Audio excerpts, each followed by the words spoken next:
Voici l'histoire de comment ma fille m'a sauvé de l'expulsion au Canada alors qu'elle n'était même pas encore née. Si mon ancienne entreprise sait ça, il risque de m'attaquer pour fraude. Je vais parler aujourd'hui. Voici mon histoire. Je vais t'expliquer le contexte afin que tu comprennes mieux. À la base, je n'étais même pas au Canada. J'étais en France. C'est là-bas que j'ai fait toutes mes études. J'ai fait mon bac, BTS, licence. À la base, je voulais rester en France, avoir un master pour avoir le maximum de l'échelle salariale, trouver un bon boulot et vivre heureux. Or, quand je suis arrivé à la licence, le système français m'a bloqué. Pourquoi? Il faut savoir qu'à la base, j'étais en alternance. L'alternance, ça veut dire que d'un côté, tu valides un cursus scolaire et de l'autre côté, tu travailles en entreprise. Ce qui est beaucoup plus valorisant, à mon sens, sur le monde du travail. Mais le bonus qui était là-dedans, c'est que tu touchais à peu près un salaire.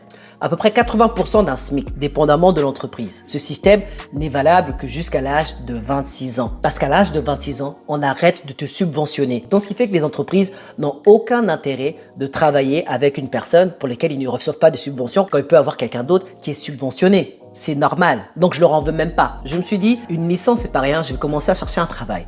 J'ai cherché du nord au sud, de l'est à l'ouest. J'ai rien trouvé. Au bout d'un moment, je me suis dit, au lieu de me plaindre ici, je vais partir dans un autre pays, valider une expérience professionnelle, apprendre une langue tant qu'à faire et valider une expérience humaine.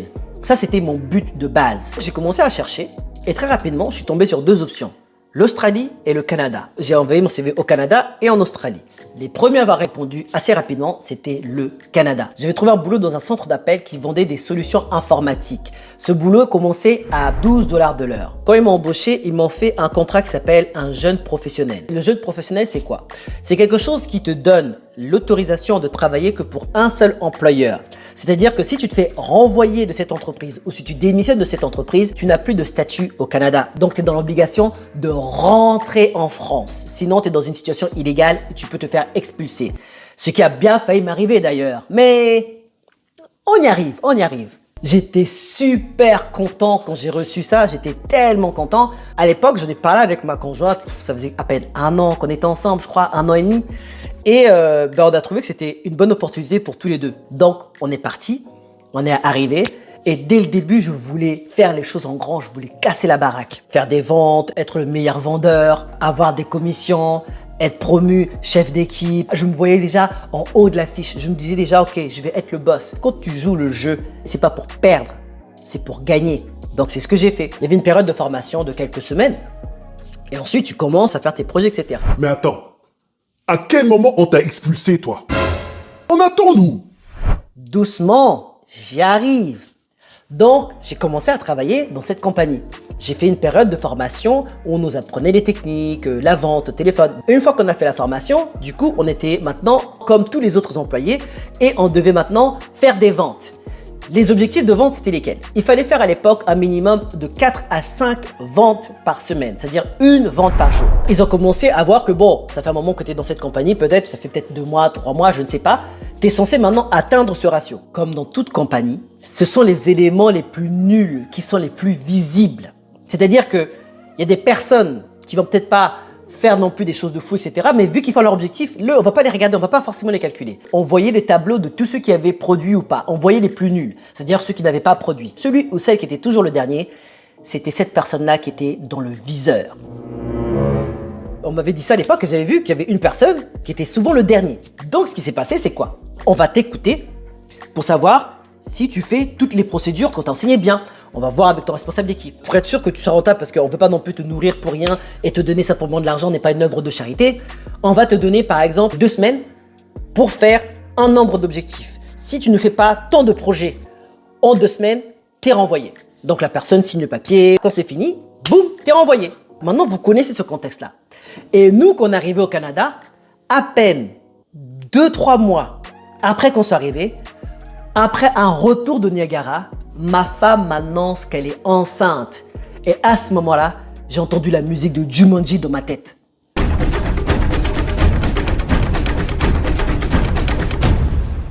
Vous l'entendez aussi? Bref, j'étais super content. Et donc, on s'est dit, qu'est-ce qu'on fait? Est-ce qu'on rentre en France ou est-ce qu'on reste ici? Et vu qu'on avait déjà tout rendu en France, tout ce qui était appartement, voiture, carte de santé, On s'est dit, c'était mieux pour nous de rester ici. Pourquoi? Parce qu'on avait déjà un boulot, on avait déjà un appartement qu'on louait. C'était mieux de rester là que de repartir. Et moi, je me suis dit, il faut que maintenant je gère, il faut que j'assure. Et malheureusement, plus je me suis dit qu'il fallait que je gère, plus je me suis dit qu'il fallait que j'assure, et plus j'avais la pression finalement. Donc, ce qui fait que quand j'arrivais au travail, j'avais cette pression de bien faire, mais je pense que ça se sentait dans ma façon de faire au téléphone. C'est-à-dire que c'est un boulot de vente où je commençais à devenir maintenant insistant. Mais en fait, le meilleur moyen de faire de la vente, c'est faire de l'anti-vente. Mais ce qui s'est passé, c'est que les clients, quand tu veux absolument faire une vente, c'est repoussant. Ils te voient venir. Et plus je faisais pas mes objectifs, plus j'avais la pression. Et plus j'avais la pression, et moins je faisais mes objectifs, moins je faisais de ventes. C'était un cercle vicieux jusqu'à ce que je suis devenu la personne que tu vois toujours en bas du tableau. J'étais le dernier à chaque fois. Et du coup, à mes responsables et certains membres de l'équipe, je leur ai dit, écoutez, moi la pression, voici d'où ça vient. Parce qu'ils veulent savoir d'où ça venait pour pouvoir mieux m'encadrer. Donc je leur ai dit, la pression que j'ai, c'est parce que ma femme, elle est enceinte actuellement. D'accord? Et je sais que si je me fais renvoyer, ben en gros, je n'ai plus de statut ici. Donc je devrais rentrer en France. Or, en France, je n'ai plus le cadre pour recevoir un enfant. Et certains collègues avaient compris ça à l'époque. Vous savez, surtout nous les hommes, on a cette pression de subvenir à la famille. Donc c'était à moi de faire en sorte qu'on nous s'en sorte aussi, tu vois. Et ma femme était enceinte, elle était déjà en train de faire le gros du boulot. Je voulais pas à un moment que cette expérience se transforme en cauchemar, mais malgré moi, c'était en train de le devenir. Parce que la situation s'était empirée pour moi. J'étais malheureux, j'étais sans papier, ma femme était enceinte, j'étais nul dans mon entreprise, je faisais même pas mes objectifs, je faisais même pas de primes pour ramener plus d'argent que le 12 $ de l'heure qu'on m'offrait à l'époque. Et le temps était tellement passé que ma femme était quasiment sur le point d'accoucher. Quand je vous dis qu'elle était sur le point d'accoucher, elle était sur le point d'accoucher. À ce moment-là, l'ancienne entreprise a eu l'idée de me dire, écoute Julio, ça fait un moment que tu es ici.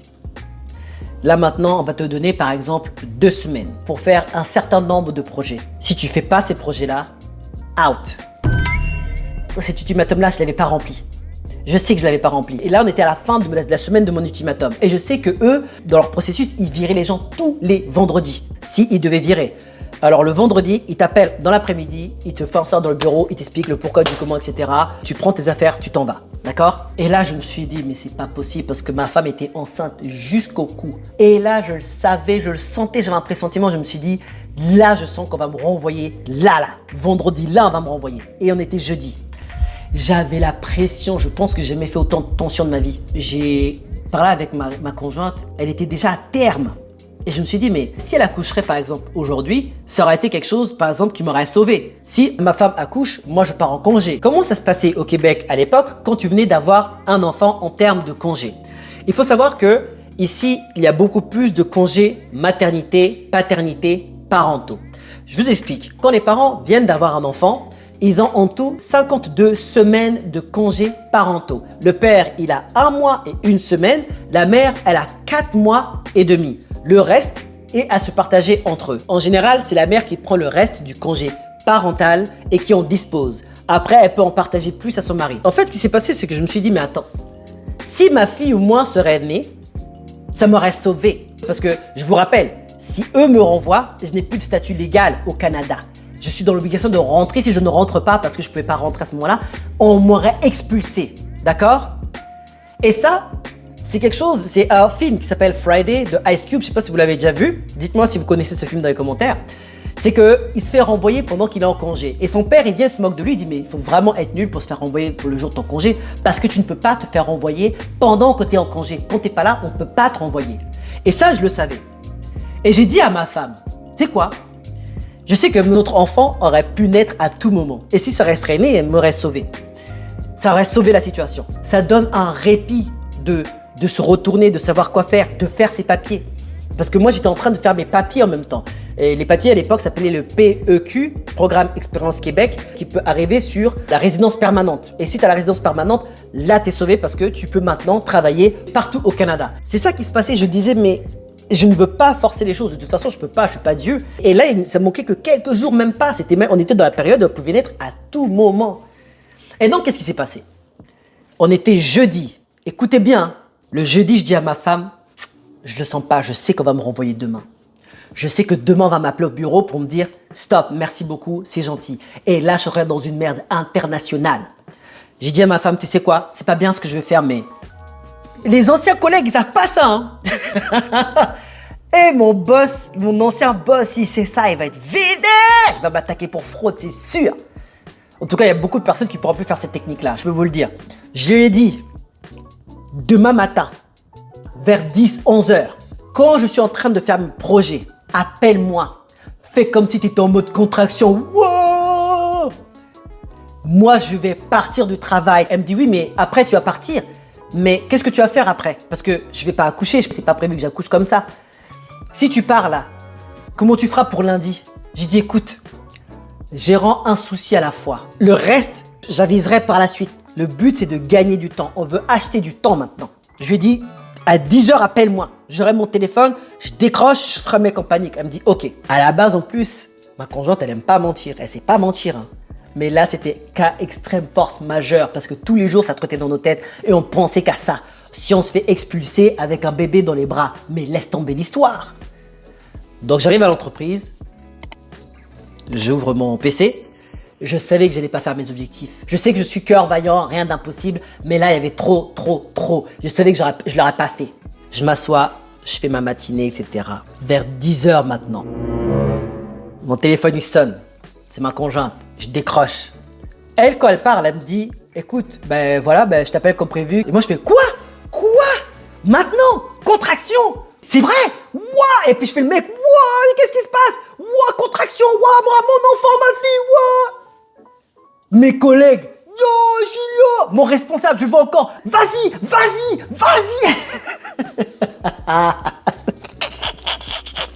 Je fais le mec qui perd la tête. Qu'est-ce que je prends? Mes affaires, etc. Mon sac était déjà fait, hein. Bref. Moi, qu'est-ce que je prends? Et là, mes collègues me disent, non, vas-y, laisse, t'inquiète pas. Laisse tout, laisse. Vas-y, Julio, vas-y. Donc, je prends mon sac qui était déjà fait. Hein. Je prends mon sac, je cours vers l'ascenseur. Parce que fallait bien que les gens me voient courir et tout ça. Je prends l'ascenseur, je descends. Et vu que la fenêtre des bureaux donnait sur la rue, donc dès que je suis sorti de la rue, j'ai couru encore. Je tourne dans la rue. Et dès que je tourne dans la rue, plus personne ne pouvait me voir. Donc, dès que j'ai couru, je tourne. Dès que je tourne dans la rue, vas-y.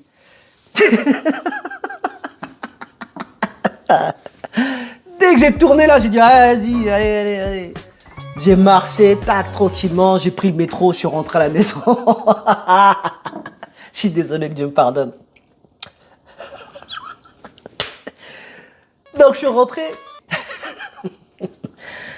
Et quand je suis rentré, il était quoi, 11h, midi. Après, je me suis dit, il faut que je commence à réfléchir qu'est-ce qui se passe maintenant pour lundi. Mais je sais qu'il ne renvoie personne lundi, mais il fallait que j'achète du temps. Pendant que je réfléchis, les peu de personnes qui me connaissent de très près, ils savent, ils connaissent cette histoire.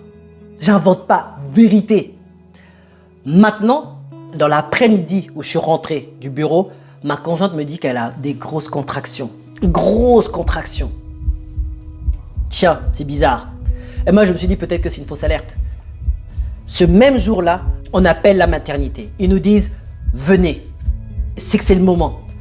On arrive à la maternité. Tout le travail qu'elle a fait de manière magnifique, le même soir, ma fille était née. Franchement, le même soir, elle était née pour de vrai. Et de là, tous les soucis que j'avais eus, toute la frustration, toute la panique, qu'on me mette en ultimatum, qu'on me menace de me renvoyer, tout ça s'était envolé. Ma fille était née. C'était vraiment une libération. Un miracle était arrivé qui ne pouvait pas entacher tout ce qui s'était passé avant. Les règles de l'homme, les règles du travail, les menaces, les renvois, les expulsions, tout ça. Elle était née. C'est un truc de fou.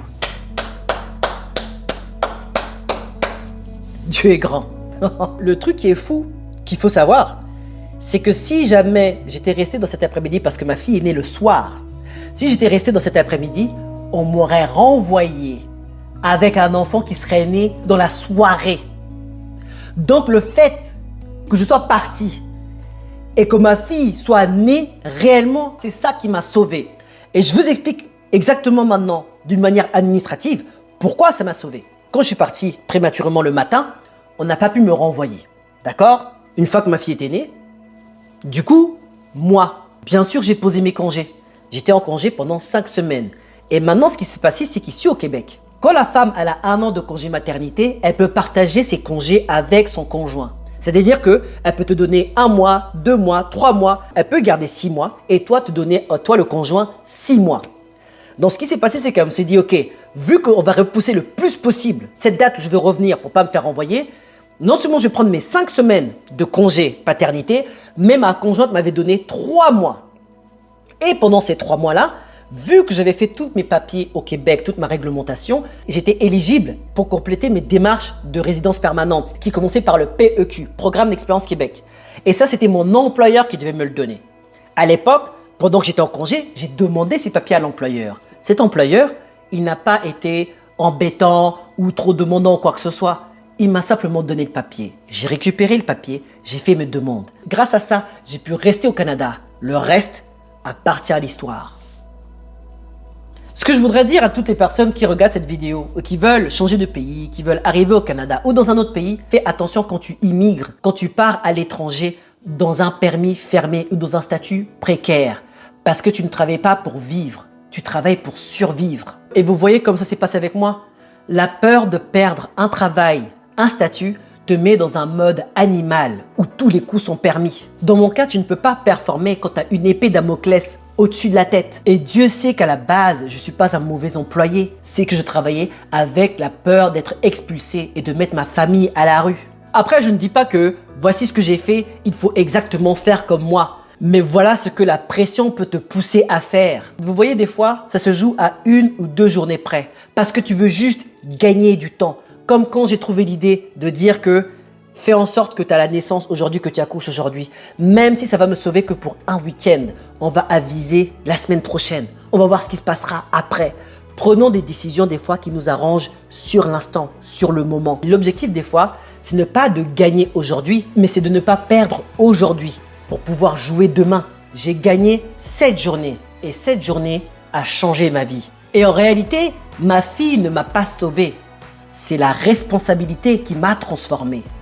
Pendant toute cette période-là, je n'étais pas qu'un simple immigré en difficulté. J'étais un père qui n'avait pas le choix d'échouer. Cette histoire en réalité ne parle pas simplement de fraude. Elle parle de ce que l'immigration fait aux gens quand ils veulent juste une chance. Et si aujourd'hui je te parle de motivation, mindset, business, réussite, c'est que j'ai connu ces moments où tout pouvait s'arrêter et où j'ai refusé de disparaître. Attention, quelle que soit la dureté des événements, en aucun cas je blâme mon ancienne compagnie. En aucun cas je blâme le système français. En aucun cas je blâme le système canadien parce que tout ce qui s'est passé, c'était de mon choix. Je suis le seul responsable qui s'est lancé dans ses études. Je suis le seul responsable qui a décidé d'immigrer. Je suis le seul responsable qui a fait ses choix. Et mon entreprise aussi, quelque part, ils n'avaient pas le choix que de mettre un ultimatum, je les comprends. Je n'allais pas vivre aux frais de la princesse pendant des années juste parce que, soi-disant, j'étais gentil ou parce que j'avais l'intention de bien faire. Si au bon moment, tu ne produis pas, ben c'est normal qu'on te renvoie. Qu'est-ce que vous en pensez? Qu'est-ce que vous pensez de cette histoire? Et toi, comment s'est passée ton immigration dans un autre pays? Je veux savoir ton histoire. Moi, je m'appelle Julio. Mon but, faire des vidéos orientées motivation, mindset et investissement afin qu'un maximum de personnes comme moi, parties de rien, puissent atteindre la liberté financière. Si tu aimes ce genre de contenu, rends-toi un service. Like, abonne-toi, active la cloche de notification et partage tout autour de toi pour des personnes qui veulent immigrer et changer de pays. Attention, avoir un enfant dans un autre pays ne te sauve pas de l'expulsion ni te donne les papiers. Ça, je veux être très clair. D'ailleurs, voici un lien qui t'explique une autre vidéo dans laquelle j'ai failli me faire expulser dans d'autres conditions et cette vidéo qui t'explique quelle est la différence entre avoir des enfants en France ou au Canada. Vas-y, je t'attends de l'autre côté. Un cœur vaillant, rien d'impossible. À très bientôt.